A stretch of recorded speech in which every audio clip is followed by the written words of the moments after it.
Século XVI, Alemanha. Um monge chamado Martinho Lutero desafiou o poderio da Igreja Católica e a autoridade do Papa, pregando nas portas da igreja de Wittenberg em 31 de outubro de 1517 as suas 95 teses, dando início à Reforma Protestante. Mas o que foi esse movimento e como exatamente surgiu na Europa do século XVI? Fica comigo até o final, que é o que eu vou responder nesse vídeo. Se você está chegando aqui pela primeira vez, eu sou o Leonardo, professor de História e de Atualidades, e 3 vezes na semana tem vídeo novo aqui no canal. E eu já aproveito e peço para você se inscrever e deixar o like nesse vídeo para apoiar o meu trabalho. A Europa do século XVI passava por profundas transformações. As estruturas políticas, econômicas, sociais e culturais que marcaram o continente durante a Idade Média estavam sendo substituídas. Havia expansão econômica e, politicamente, novos interesses e novas formas de governo estavam se consolidando. A religião perdia a sua força porque, a partir do renascentismo, começou a se consolidar a ideia de que o homem era o centro de todas as coisas. E o renascentismo foi um movimento que surgiu na Itália entre os séculos XIV e XVI e que se espalhou pela Europa, tendo como principais características o humanismo, o antropocentrismo, o individualismo, o universalismo, racionalismo, cientificismo e a valorização da antiguidade clássica. Então, a cultura renascentista vai dar um novo fôlego para as artes e, por exemplo, resgatar a cultura clássica. Assim, novas ideias e novas formas de enxergar o mundo começaram a se espalhar principalmente depois da invenção da imprensa. A Igreja Católica estava enfrentando uma crise de credibilidade e vinha sendo contestada desde a Idade Média. As críticas eram principalmente sobre a quantidade de terras e outras riquezas nas mãos da Igreja, a corrupção entre os padres e o abuso de poder. E esses questionamentos começaram a ser feitos abertamente. A Reforma Protestante foi um movimento de reforma religiosa que aconteceu dentro do cristianismo, tendo como idealizador Martinho Lutero no ano de 1517. A ideia inicial de Lutero não era criar uma nova religião ou se separar da Igreja Católica, mas que ela mudasse de alguma forma porque as suas discordâncias com a Igreja eram só de caráter teológico. Mesmo fazendo parte do clero, Lutero fazia diversas críticas à Igreja. E o grande questionamento que movia Lutero era a questão da venda das indulgências. Mas o que é isso? A Igreja pedia doações em dinheiro em troca de conceder perdão pelos pecados cometidos. E quando a Igreja tinha objetivos importantes, ela realizava uma venda especial de indulgências e incentivava as pessoas a darem contribuições maiores em troca desse perdão e da garantia da salvação. Nessa época, parte dessas indulgências seria usada por Roma para a construção da Basílica de São Pedro lá no Vaticano. Além das indulgências, Lutero criticava outras práticas dentro da igreja, como a cenomia, que era a venda de cargos e funções eclesiásticas. Ele entendia que essas ações da Igreja Católica iam contra o seu entendimento da fé cristã, porque ele não acreditava na ideia de que a salvação aconteceria por conta das obras, mas sim pela fé.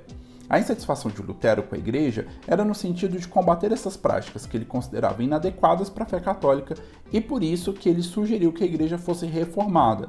Mas esse processo acabou ultrapassando as questões religiosas e deu abertura para mudanças importantes para além da fé, como a política e a economia da Europa no século XVI. Uma dessas mudanças vai acontecer na esfera política. Vai começar uma transição do poder centralizador das monarquias influenciadas pelo poder da Igreja para o começo da formação de Estados nacionais. Então a gente começa a perceber nesse momento um distanciamento entre interesses da Igreja e dos Estados nacionais que estavam sendo formados. Havia, de certo modo, o entendimento de que era necessário enfraquecer a Igreja politicamente para que a separação do poder político e eclesiástico fosse possível. Os questionamentos que Lutero fazia surgiram como uma possibilidade de promover essa separação. Do lado financeiro, esses questionamentos traziam também a possibilidade de se conquistar uma maior autonomia econômica por parte desses governantes e políticos que deixariam de depender dos favores da Igreja Católica e também pararam de pagar impostos para Roma. E como essas ideias se tornaram públicas? Bom, o evento histórico que consideramos como o começo da Reforma é a divulgação das 95 teses de Lutero. Esse documento foi escrito por ele como uma proposição de debates para a questão das indulgências, que, como eu já falei, ele discordava. A partir daí, essas ideias começaram a se espalhar bem rápido, principalmente nas regiões norte e central da Europa. De acordo com relatos da época, ele pregou na porta da igreja essas propostas no dia 31 de outubro de 1517. Acontece que não temos uma comprovação histórica de que isso realmente aconteceu. O que sabemos com certeza é que esse texto foi enviado para o arcebispo Alberto de Mães, depois que tentativas de debater as indulgências fracassaram e a carta para Mães iniciou a discussão sobre essa questão. Os documentos escritos por Lutero acabaram se popularizando por um componente que já citei agora há pouco, que é importantíssimo, que é a existência da imprensa, inventada pouco tempo antes e que permitia que os escritos fossem replicados a uma velocidade inédita naquele momento. Lutero acabou virando o principal expoente da teologia luterana, que se consolidou quando ficou perceptível que as diferenças de raiz teológica da Igreja com Lutero eram irreconciliáveis. A teologia luterana ficou centralizada na ideia principal dos questionamentos de Lutero: a fé é a garantia da salvação e não as boas obras. Vai ser criado a partir de então um princípio teológico que em tese vigora até hoje nas igrejas protestantes, conhecido como 5 solas. Traduzido para o português seria somente a fé, somente a Escritura, somente Cristo, somente a graça e glória somente a Deus. Lutero também vai ser o responsável pela tradução da Bíblia do latim para o alemão, porque ele acreditava que todos os fiéis deveriam ter acesso aos textos sagrados. A partir de Lutero, outros movimentos protestantes vão surgir na Europa, como o liderado por João Calvino, que originou o calvinismo, e o de Henrique VIII, que originou o anglicanismo. E é lógico que a Igreja Católica iniciou uma reação para tentar conter as críticas de Lutero.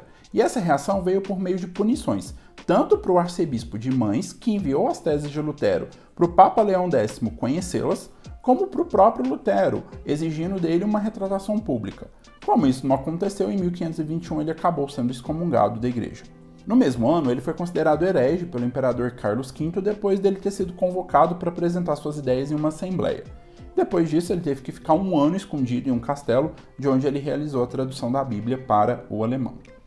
Obviamente que apenas excomungar Lutero não foi capaz de conter o avanço da Reforma e a Igreja precisou iniciar o movimento que ficou conhecido como Contra-Reforma. Bom, e o Papa Paulo III convocou o Concílio de Trento em pelo menos 3 oportunidades, entre 1545 e 1547, depois de 1551 a 1552 e por fim de 1562 a 1563. O objetivo em todas as vezes era o mesmo, tentar barrar o avanço do protestantismo na Europa. Como resultado, a Igreja acabou por proibir as indulgências. Também proibiu a publicação de alguns livros e reforçou a ideia de que o Papa era infalível. E também houve a criação da Companhia de Jesus por Inácio de Loyola nessa tentativa da Igreja de se reinventar. Os jesuítas foram os responsáveis, a partir desse momento, pela divulgação do catolicismo pelo mundo e foram uma das principais ordens religiosas na América. A Igreja Católica também reforçou a criação de seminários para aperfeiçoar a formação de padres e procurou silenciar os protestantes por meio da Inquisição. Em locais como Espanha, França e Itália, a perseguição aos protestantes foi intensa nesse período. E aí, já conhecia a história da Reforma Protestante? Comenta aqui embaixo se você quer saber mais sobre esse assunto ou se quer saber os reflexos da Reforma no Brasil. Quem sabe eu não gravo um novo vídeo sobre esse assunto. Antes de ir embora, confere se você já está inscrito aqui no canal. Se não, se inscreve e ativa as notificações. E se esse vídeo te ajudou de alguma forma, deixa o like e até a próxima.